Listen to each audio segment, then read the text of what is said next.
Okay, my camera is broken. I just need to explain that. So I'm doing this from my webcam on my computer, and this is Kelsey and Jessica and Anna. Yo. That's the only view you can have of them. I'm sorry. And this is Sadie. a tight space. Oh yeah, and Sadie, baby Sadie, right here. You can see the back of her head.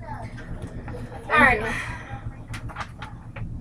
We're doing it. Okay, sorry, somebody came in the room.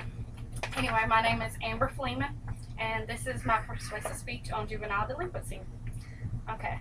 A policeman brought 4 boys before the judge, and he says, these boys were causing trouble at the zoo. The judge looks at him sternly and says, well, you know, I never like to hear of juvenile delinquency. Tell me your names and what you did. The first boy says, my name is Pete, and I threw peanuts into the elephant pen. The second boy comes up and he says, my name is Steve, and I threw peanuts into the elephant pen.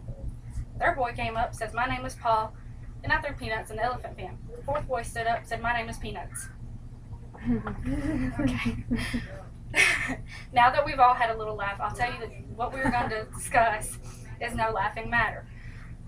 I'll admit that I have done things in my past that were illegal, and many things I'm very ashamed of. I won't tell you the whole story, but those of you who know me know pretty much what the story is. Although I was never arrested because of any of it, I should have been. My plan today is to show you all the seriousness of juvenile crime and how everyone can take a Christian approach to help these juveniles. I will start off with a few statistics about criminal justice, or juvenile crime. Next, I'll inform you of the most common situation of these juveniles, and lastly, I'll talk about how we can help many of them. The statistics of juvenile crime in the United States is unsettling if you take a real close look at it. According to the U.S. Department of Justice and the Office of Juvenile Justice and Delinquency Prevention, in 2008 there were an estimated 2.11 million arrests for people under the age of 18. Many of you, when you imagine a juvenile, you imagine a teenage boy with pants down below his knees and making a joke of the English language, but that's not always the case. It was reported that the male rate decreased much more than the female rate did. After those statistics and rates, I bet you're all asking yourselves, what are these minors doing?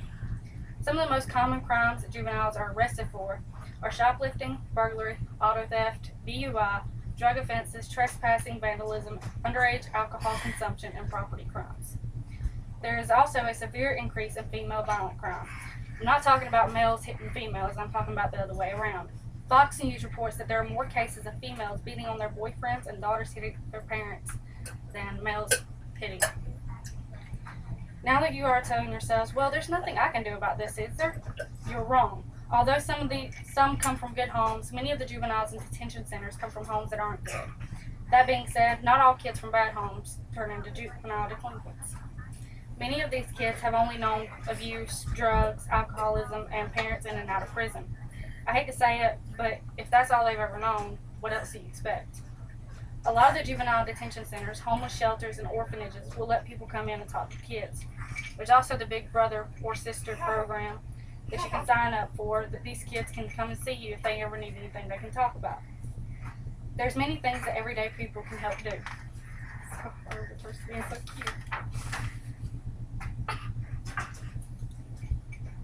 Now you all know how often juvenile crime actually takes place, the situation of many of these juvenile delinquents, and what we can do to help many minors have a better life without crime. I ask you all to start with praying for these kids and find a local organization to help them.